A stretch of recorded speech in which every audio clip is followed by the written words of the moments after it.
Assalamualaikum warahmatullahi wabarakatuh. Selamat datang kembali di channel Mami Amel.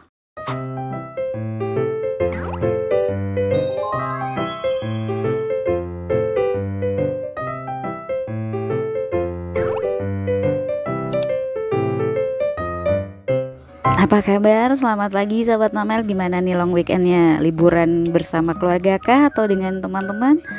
Yang pasti dimanapun sahabat Mamel berada, aku doakan selalu dalam keadaan sehat walafiat. Oke, hari ini aku akan mengulas satu tanaman dari jenis Philodendron lagi nih, yaitu Philodendron Paraiso Verde. Tanaman ini berasal dari daerah tropis Amerika serta Hindia Barat.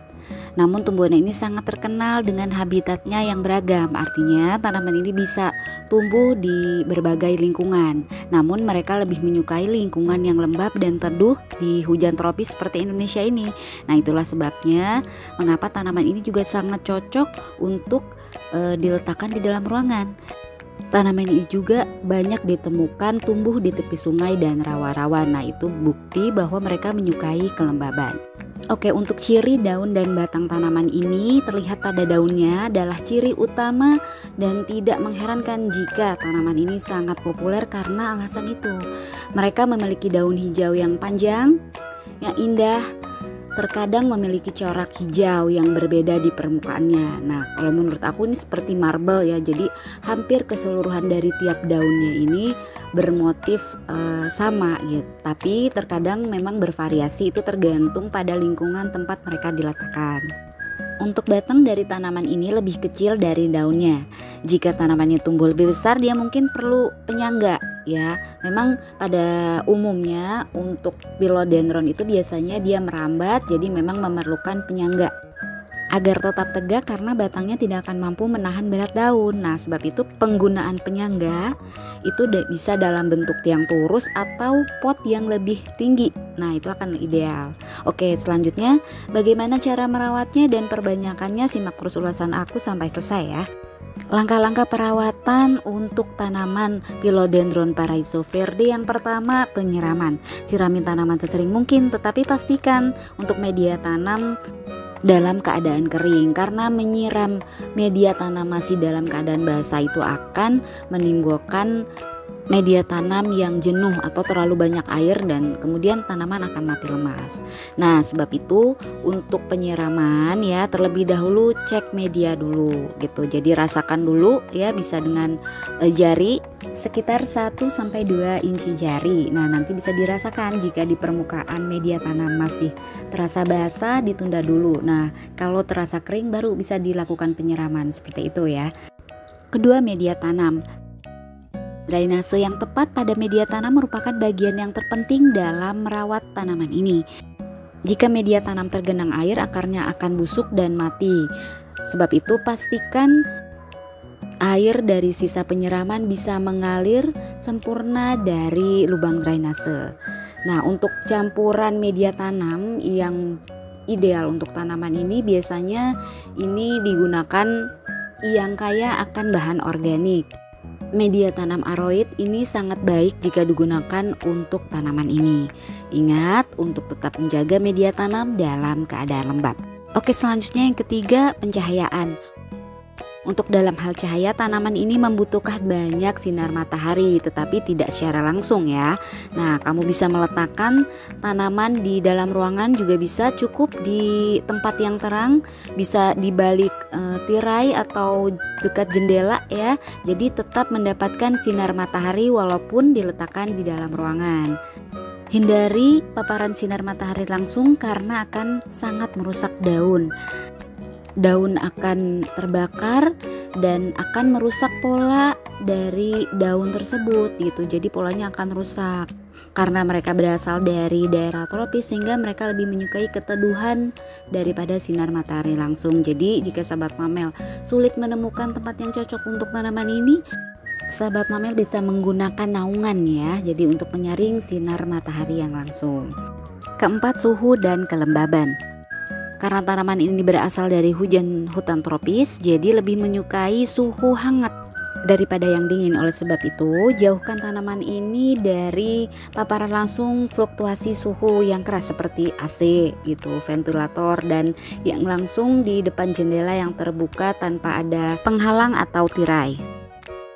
Untuk menjaga kelembaban dari tanaman ini ya, bisa sahabat Mamel menyiapkan air yang sudah dimasukkan ke sprayer, kemudian sesekali disemprotkan agar tanaman dan media tanam tetap dalam keadaan lembab, atau juga menggunakan nampan kerikil ya yang diberikan air, kemudian bisa diletakkan pot di atas nampan tersebut, atau lebih mudah untuk peletakan di dalam ruangan, sahabat Mamel bisa menggunakan humidifier ya.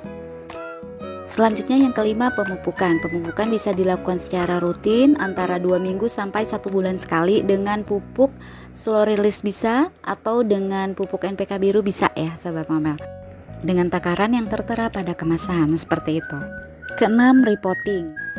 Nah, jika sahabat Mamel melihat akar tanaman yang tumbuh sudah keluar dari lubang drainase ya, dari lubang bawah pot, itu berarti perlu dilakukan repotting ya. Waktu terbaik untuk melakukan repotting adalah pada musim panas ya, karena di Indonesia itu hanya ada 2 musim, panas dan hujan, jadi tidak dilakukan repotting pada musim hujan. 7, perbanyakan. Nah, cara ideal untuk memperbanyak tanaman ini adalah dengan stek batang ya. Nah, untuk prosesnya mudah dan sederhana nih sahabat Mamel. Yang perlu dilakukan hanyalah mengambil beberapa stek dari Philodendron Paraiso Verde ini yang dalam keadaan sehat. Nah, kemudian menanamnya sesuai dengan media tanam yang baik yang tadi sudah aku sampaikan, dan dalam keadaan media yang kering. Setiap kali melakukan perbanyakan ya, kita harus mengidentifikasi tanaman dulu. Artinya mencari tanaman yang memang dalam keadaan sehat gitu. Jadi jangan setelah nanti kita lakukan perbanyakan atau penyetekan malah tidak tumbuh, atau malah nanti indukannya juga bermasalah ya. Oke sahabat Mamel, selanjutnya ini aku akan perlihatkan untuk perbanyakan Philodendron Paraiso Verde dengan stek batang ya. Oke, sebelum kita mulai untuk perbanyakan, pastikan dulu tanaman dalam keadaan sehat ya, tidak ada busuk atau kering atau layu ya. Jadi tidak akan beresiko, artinya aman ya. Kita lepaskan dulu tali-tali yang melekat pada tiang turus ya. Oke, nanti penyetekan akan kita lakukan di daerah ini ya. Jadi antara nodes ya, pertumbuhan tunas dan akar. Oke, kita persiapkan dulu untuk alat potongnya. Pastikan alat potongnya itu bersih ya, agar tidak mengundang penyakit. Oke, kita mulai untuk penyetekannya ya. Oke, ini kita udah dapat hasil stekannya ya. Nah, ini udah terlihat ada akar udaranya. Oke, kita pisahkan dulu ya, kita simpan dulu. Ini kita rapihkan untuk indukannya ya. Oke, untuk indukannya kita sisihkan dulu ya.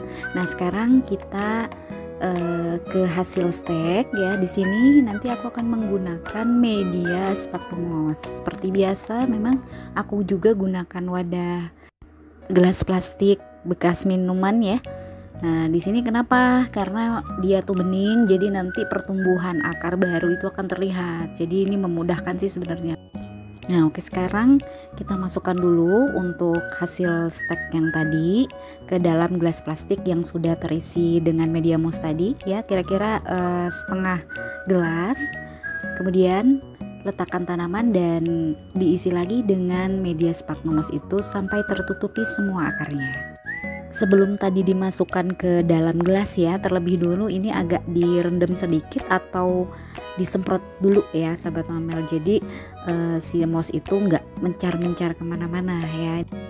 Oke, ini sudah selesai ya untuk media tanamnya. Nah, kemudian setelah ini tinggal kita semprot lagi ya sahabat Mamel, agar media mossnya menyatu semua dengan yang tadi awal. Oke sahabat Mamel, ini sudah selesai ya untuk perbanyakan Philodendron Paraiso Verde. Nah, setelah ini tinggal ditempatkan di tempat yang teduh. Kemudian kalau media tanamnya terlihat agak kering, baru disemprot-semprotkan. Yang terakhir ya, tanaman ini seperti philodendron jenis lainnya. Jadi tanaman ini juga mengandung zat berbahaya yang disebut dengan kristal kalsium oksalat. Nah, ini tidak dapat dicerna dengan kadar berapapun dan bisa menyebabkan gejala pembengkakan, nyeri, dan peradangan pada tubuh.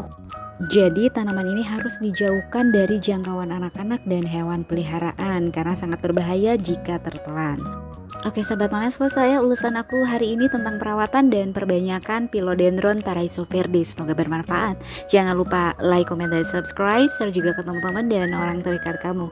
Tekan tombol notifikasi agar selalu mendapatkan video terupdate dari channel ini. Terima kasih untuk sahabat Mame yang sudah subscribe.